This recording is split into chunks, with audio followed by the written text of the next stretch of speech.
We've had about 130 millimetres of rain this past week, and you can really feel it in the air and see it on the ground. The water's still trickling down the driveway. The area around the shed is full of puddles, and when you step outside, the ground squelches under your boots. It's so beautiful. The bush smells fresh, the birds are out, and everything feels alive. Let's take a walk down the driveway. You'll see the water's still running out from the bush, and today Richard's doing a bit of work with the excavator, clearing up the edges as the bush has taken over.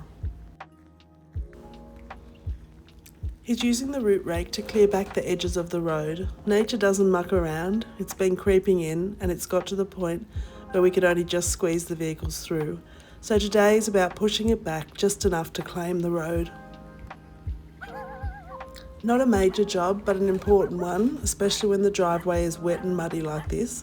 We need the space to move safely. Our 60-acre bush retreat is mostly untouched bush. There's just one cleared site where we do all our living. Everything else is dense, rugged, and incredibly peaceful. There's so much wildlife here. Wallabies, wombats, deer, and every kind of bird you can imagine, and probably lots more creatures we don't even see hiding in the thick of the bush. There's also a seasonal creek that winds its way through the land. When the rain comes, it flows beautifully over rock shelves and fills the bush with sounds of running water. It's one of my favourite places to walk to. Today we've got Lady with us, our daughter's dog. She's an absolute character and loves the water. If there's a puddle or a stream, you can bet she'll lay down in it without a second thought. She's been having the best day, just tagging along, getting soaked and cooling off wherever she can. Let's take a look at Richard's bees. He's up to 6 hives now, and about a month ago, he vented his very first batch of honey. He got 16 jars, 1 kilo each, and the flavour is just incredible. The bees are incredibly active. Here they are, coming in and out, their little legs just packed with pollen. It's amazing to watch them work. They're so focused, flying in and out non-stop, gathering what they need from the surrounding bush. You can literally see the pollen on their legs. Bright yellow, orange, even soft creams. It's like they're harvesting the bush itself. Richard has now set up 3 hives up on the higher bank where they get more sun. It's a warmer, more open spot and the bees are absolutely thriving there. He's planning to move the other 3 up soon, just to give them the same benefit. About a month ago he vented his first batch of honey, 16 full 1 kilo jars, and it tastes exactly like the land around us. I designed some labels to make it feel really unique and personal. You can taste the eucalyptus, melaleuca and wild bush flowers. It's strong, rich and earthy, absolutely full of flavour. It really does taste like Australian bushland in a jar. The colour of the pollen is what gives the honey its colour. Look at it, golden, amber, and with hints of yellow, orange, even cream tones. The honey is literally coloured by the pollen they're collecting from the bush around us. When you taste it, you get that unmistakable bush flavour. It really does taste like the Australian bush in a jar.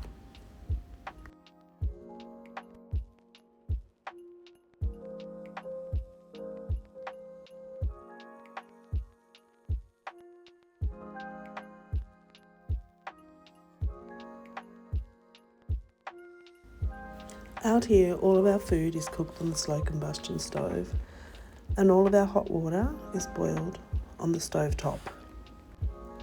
We've got a collection of kettles, most of them collected by Richard over the years, and they're always in use. We use them for everything, for washing up, to do the dishes, even bathing when the weather's cool. One of the biggest ongoing jobs out here is keeping up with the firewood. We rely on wood for everything. It's how we heat the slow combustion stove, the hot tub, and the open fire in the evenings.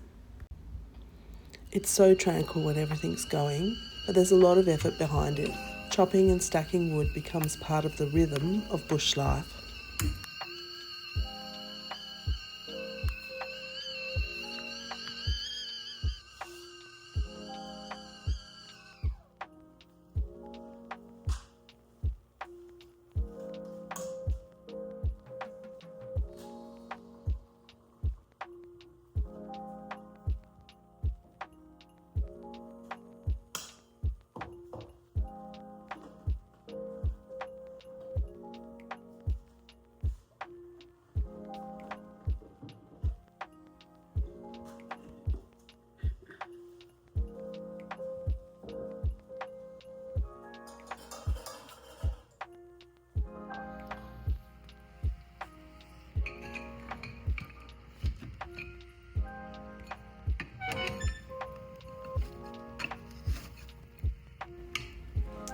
I've grown up with slow combustion stoves, had one as a child in our family home all my life. And one of the great things about a slow combustion stove is that if you have tinned food like baked beans, corn, peas, you just open the lid and pop it on the top of the stove, and by the time the other food's cooked, it'll all be warm. This soap in the stocking takes me back to my childhood. My nana always had a bar of soap inside a piece of old stocking. It'd be tied off with a knot, hung near the laundry or on an outdoor tap. This one has been hanging up for about a year and it was getting a bit old and perished, so I'm just replacing it with some really beautiful soap that I'd bought. It was lavender soap, really smells amazing. And I've got the new stocking, so I'll tie it back onto the tap so that we can wash our hands. You just run the tap, hold the soap underneath, rub both hands around the soap, and it lathers up, washes your hands, and it's amazing. It's so simple and brings back such fond memories of my nana every time I use it.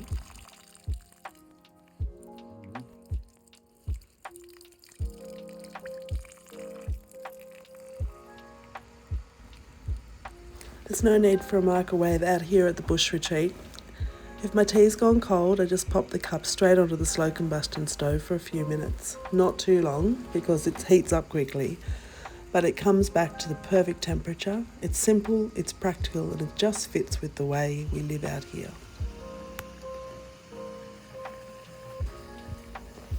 There's something so simple and calming about washing up out here. I just boil the kettle on the slow combustion stove, pour it into a dish, and that's all I need. No fancy setup, just hot water, a bit of soap and time. As I wash up, I look out the window and take in the view. The bees buzzing, the birds flitting through the trees. It's quiet, it's gentle, and it's honestly one of the most relaxing parts of the day. There's no rushing, no multitasking, just doing one thing, washing up, and really being in the moment. It's that kind of simple living that makes this place feel so special.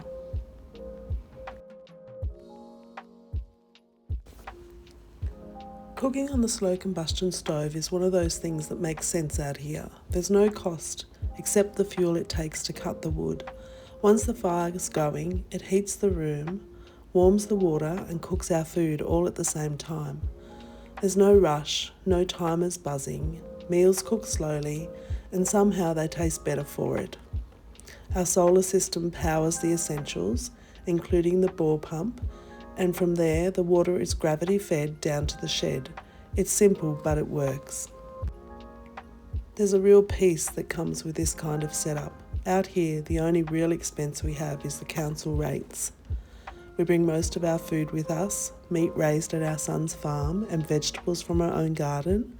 It feels so rewarding to live like this, to eat what we've either grown or raised and know where everything comes from. When we're out here, everything just slows down. We use what we have, we make do, and we enjoy the little things. It's simple living and it feels really good.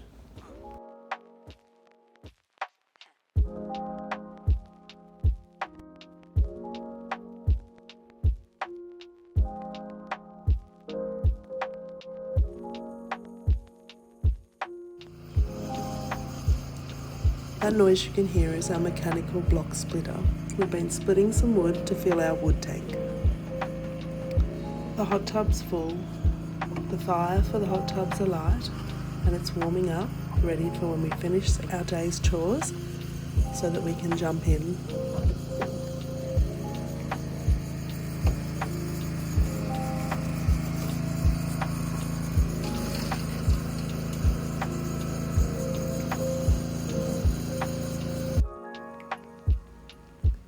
Before we had the block splitter, splitting large rounds of wood by hand was a full-on job.